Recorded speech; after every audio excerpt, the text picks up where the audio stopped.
எங்க வீட்டு பக்கத்துல நீர்நிலைகள் கிடையாது, எங்க ஊர்ல நீர்நிலைகள் கிடையாது, என்னம்மா பண்றது அப்படின்னு கேட்டீங்கன்னா, நீங்க வீட்டிலேயே நீரை வைத்து வழிபாடு செய்து கொள்ளலாம்.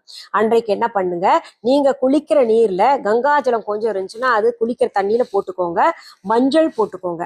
மஞ்சள் போட்டு அன்னைக்கு நல்ல மங்களகரமாக குளிச்சுட்டு தலைக்கு நீராடிக்கிட்டு வீட்டு பூஜை அறைய சுத்தம் பண்ணிக்கிட்டு வெளியில மாக்கோலம் போட்டுக்கிட்டு பூஜை அறையில என்ன பண்ணுங்க, நல்ல செம்பு நிறைய தண்ணி வையுங்க. குலதெய்வ செம்பு சின்னதுதான் இருக்கு, கப்போர்ட்ல தான் வைக்க முடியும் அப்படின்னா அந்த குலதெய்வ செம்புல கூட நீங்க தண்ணியை நிரப்பி வைக்கலாம்.